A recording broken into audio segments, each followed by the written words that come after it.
Prabha tax உறவுகளுக்கு வணக்கம். ஒரு பிரியாணி கடைக்கு ஃபுட் டிபார்ட்மெண்ட்லேருந்து வந்து சீல் வைக்கிறாங்க அப்படின்னா, ஒன்று கிச்சன் வந்து ரொம்ப ஹைஜீனிக்காக இல்லை அங்கே கெட்டு போன சிக்கனை பயன்படுத்துகிறாங்க, மட்டனை பயன்படுத்துகிறாங்க அப்படின்னு ஏதாவது ஒரு காரணம் அப்படிங்கிறது இருக்கும். ஆனால் நேற்று திருவாயூர்காட்டில் இருக்கக்கூடிய அப்பு கடை பிரியாணி அப்படிங்கிற கடை சீல் வைக்கப்பட்டிருக்கு. இதுக்கு காரணம் என்ன அப்படின்னு அங்கே சீல் வைக்க வந்த ஃபுட் டிபார்ட்மெண்ட்ல இருக்கக்கூடிய நபர்களுக்கும் தெரியல, அந்த கடையோட ஓனராக இருக்கக்கூடிய அப்புவுக்கும் தெரியல. அவர் சொல்லக்கூடிய ஒரே விஷயம் என்னன்னா, நான் வளர்றது இங்க யாருக்கோ பிடிக்கல, அவங்க என்ன அழுத்தணும் அப்படிங்கிறதுக்காக இதை மாதிரி செய்யறாங்க அப்படின்னு மட்டும்தான் ஒரு வீடியோவில் புலம்புறாரே தவிர என்ன காரணத்துக்காக வந்து சீல் வச்சிருக்காங்க அப்படின்னு அவருக்குமே தெரியல. என்ன நடந்திருக்கு அப்படின்னு பார்ப்போம். ஃபர்ஸ்ட், இந்த பிரியாணி பிரியர்கள் இருப்பாங்கல்ல, வாரத்துல நான் 2 நாள் 3 நாளாவது பிரியாணி சாப்பிட்டுருவேன், நல்ல பிரியாணி எங்க கிடைச்சாலும் தேடி போய் சாப்பிட்டுருவேன் அப்படின்னு சொல்லக்கூடிய நபர்கள் இருப்பாங்கல்ல, அவங்களுக்கு அவங்க சென்னை சுத்து வட்டாரத்தில் இருக்கக்கூடிய நபர்களா இருந்தா இந்த அப்பு கடை பிரியாணி அப்படிங்கிற விஷயம் கண்டிப்பா தெரிஞ்சிருக்கும். ஏன்னா யூடியூப்ல ஒரு ஃபேமஸான பர்சன் நிறைய இன்டர்வியூஸ் கொடுத்திருக்காரு. அவருடைய பிரியாணி கடையை வந்து ப்ரொமோட் பண்றதுக்காக நிறைய விஷயங்கள் செஞ்சிருக்காரு. ஒரு 4 வருஷத்துக்கு முன்னாடி சாதாரணமா தள்ளு வண்டியில பிரியாணி கடை வச்சுட்டு இருந்த நபர் இன்னைக்கு ஆடி கார்ல போறாரு. இதை வந்து நாம சொல்ல, அவரே சொன்ன விஷயம் தான். ஸோ அந்த அளவுக்கு அவருடைய வளர்ச்சி அப்படிங்கிறது இருந்திருக்கு.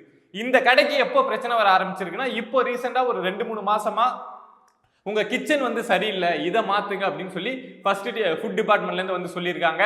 அதை மாத்தி எடுத்துட்டு போயிட்டு டாக்குமெண்ட் சப்மிட் பண்றப்போ, இல்ல இது இப்படி கிடையாது அது அப்படி அப்படின்னு சொல்லிட்டு இந்த அலக்கடிப்பாங்கல்ல, ஒருத்தவங்களை வந்து கீழே இழுக்கணும் சப்ரஸ் பண்ணணும் அப்படின்னா அலக்கடிப்பாங்கல்ல, அந்த விஷயம் அப்படிங்கிறது தொடர்ச்சியா ஒரு 2-3 மாசமா நடந்துட்டு இருந்திருக்கு.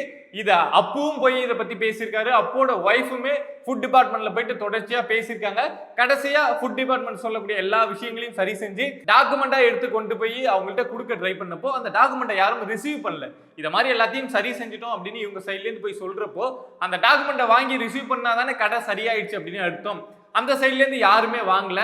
இந்த சிச்சுவேஷன்ல தான் நேற்று காலைல 8:30 மணிக்கு ஃபுட் டிபார்ட்மெண்ட்ல இருந்து வந்த ஆபீசர்ஸ் வந்து அந்த கிச்சனுக்குள்ள போயிட்டு அங்க இருக்க பிரியாணி எல்லாம் வெளியில எடுங்க அப்படின்னு சொல்லிட்டு ரொம்ப அடாவடியா பேசியிருக்காங்க. ஒரு நீங்க ஃபுட்டு சரியில்லை, அங்க வந்து ஹைஜீனிக்கா இல்லை அப்படின்னு சொல்லிட்டு சீல் வைக்க வந்தாலுமே அங்க நடந்துக்கிற விதம் அப்படின்னு இருக்குல்ல, அங்க வந்துட்டு அங்க இருக்கக்கூடிய வேலை செய்யறவங்க எல்லாம் தகாத வார்த்தையில பேசுறது, வெளியில போட நாய அப்படின்னு சொல்றது, இத மாதிரி விஷயங்கள் எல்லாம் நடந்திருக்கு. ஒருத்தவங்க நார்மலா ஹைஜீனிக்கா இல்லை அப்படின்னு சீல் வைக்க வந்தா அங்க நடக்கிற அந்த ப்ரொசீஜர் அப்படிங்கிறது வேறையா இருக்கும். ஆனா இங்க நேத்தி நடந்தது அப்படிங்கிறது வேற. ஸோ எல்லாத்தையும் எடுத்து வெளியில வச்சுட்டு அவங்க சீல் வச்சுட்டு போயிட்டாங்க. ஏன் சீல் வைக்கிறீங்க அப்படின்னு கேட்கறதுக்கு அவங்களாலையும் ப்ராப்பரான காரணம் அப்படிங்கிறது சொல்ல முடியல. ஆனா ஒரு சில மாதமாவே அந்த கிச்சன் அப்படிங்கிற விஷயத்துல அப்பு கடை பிரியாணிக்கும் அந்த ஃபுட் டிபார்ட்மெண்ட் சைட்ல இருந்து நிறைய அந்த கம்யூனிகேஷன் அப்படிங்கிறது போயிருக்கு. ஏதோ ஒரு சின்ன பிரச்சனை அப்படிங்கிறது இருந்திருக்கு. பட் சீல் வைக்கிற அளவுக்கு பெரிய பிரச்சனை அப்படின்னா கிடையாது.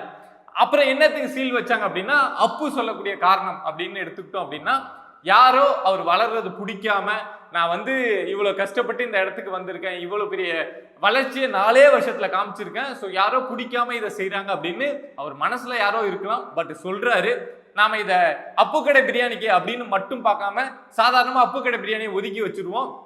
ஒரு சாதாரண இடத்துல இருந்து ஒரு நபர் வளர்ந்து வராரு அப்படின்னா இதை மாதிரி பிரச்சனைகள் வருமா அப்படின்னா கண்டிப்பா வரும் அப்படிங்கிறது தான் உண்மை. அது அப்பு கடை பிரியாணியா இருக்கலாம், இல்ல வேற ஒரு மளிகை கடையா இருக்கலாம், எதுவா இருந்தாலும் இந்த மாதிரி பிரச்சனை அப்படிங்கிறது வரும். நீங்க ஒரு 4 வருஷத்துக்கு முன்னாடி தள்ளு வண்டியில போயிட்டு இருப்பீங்க, இப்ப திடீர்னு ஒரு ஆடி கார்ல போறீங்க அப்படின்னா உங்க மேல அந்த சுத்து வட்டாரத்துல இருக்கக்கூடிய மக்களுடைய பார்வை அப்படிங்கிறதும், உங்களுக்கு பிடிக்காதவங்களுடைய பார்வை அப்படிங்கிறதும் உங்க மேல இருக்கும்.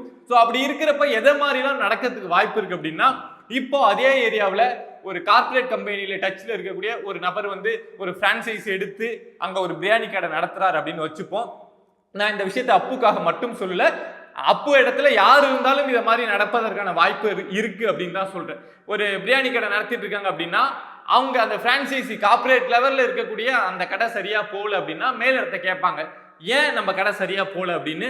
ஸோ இதை மாதிரி இந்த ஏரியாவில் அப்பு கடை பிரியாணி அப்படின்னு ஒரு பிரியாணி இருக்கு, மக்கள் எல்லாம் அங்கதான் போறாங்க, அந்த கடை மட்டும் இல்லை அப்படின்னா நம்ம கடை செம்மையா இருக்கும் அப்படின்னு ஒரு ஸ்டேட்மெண்ட் அங்க போகுது அப்படின்னா மேலிடத்துல இருந்து ஒரே ஒரு கால் தான் வரும். அந்த ஏரியாவில் இருக்கக்கூடிய அந்த ரீஜன்ல இருக்கக்கூடிய ஏதோ ஒரு ஹையர் பொசிஷன்ல இருக்கக்கூடிய அதிகாரிக்கு ஒரு கால் வருது அப்படின்னா, அந்த அப்பு கடை பிரியாணி மட்டும் இல்லைன்னா நம்ம கடை செம்மையா போகுமாங்க, அந்த கடை என்னன்னு பாருங்க அப்படின்னு ஒரே ஒரு வார்த்தை சொன்னா போதும். இங்க உழைச்சி ஒருத்தவங்க மேல வர்றது அப்படிங்கிறது பல வருஷம் ஆயிருக்கும்.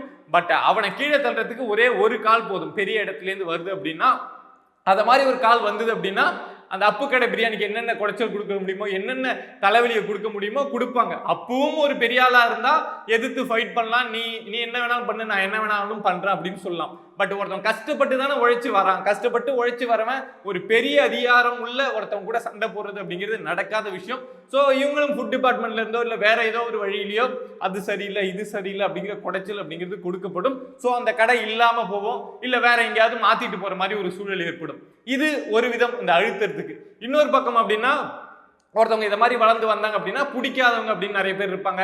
இல்லை அந்த ஏரியாவில் நான் பொலிட்டிக்கல்ல பெரிய ஆள், நான் சொல்றதை நீ கேளு, நான் சொல்ற மாதிரி நீ செய் அப்படின்னு சொல்லக்கூடிய நபர்கள் இருப்பாங்க. இல்லை நான் கஷ்டப்பட்டு வந்தேன், நான் என் லைஃப்பை பார்த்துக்கிறேன் அப்படின்னு நீங்க ஒதுங்கி போயிடலாம் அப்படின்னு நினைச்சா கூட விட மாட்டாங்க. நான் சொல்றதை நீ கேளுடா, நீ ஒதுங்கி போறதெல்லாம் கிடையாது அப்படிம்பாங்க. இல்லை நான் பார்த்துக்கிறேன் அப்படின்னு நம்ம ஒதுங்கி போகணும்னு நினைச்சா கூட அதுக்கப்புறம் இதை மாதிரி பிரச்சனைகள் அப்படிங்கிறது வரும். ஏன்னா அவங்களுக்குன்னு பொலிட்டிக்கல் சைட்லேருந்து ஒரு ப்ரெஷர் அப்படிங்கிறது வரும்.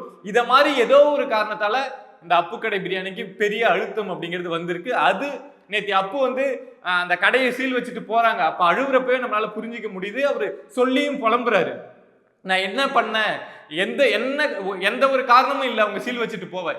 அவங்களுக்கு இதை சீல் வைக்கணும் அப்படிங்கிறது ஒரு மோட்டோ. அந்த மோட்டோவை நிறைவேற்றிருக்காங்களே தவிர அதை தாண்டி இதுல ஒரு காரணமும் இல்லை அப்படின்னு தான் அவரும் சொல்றாரு.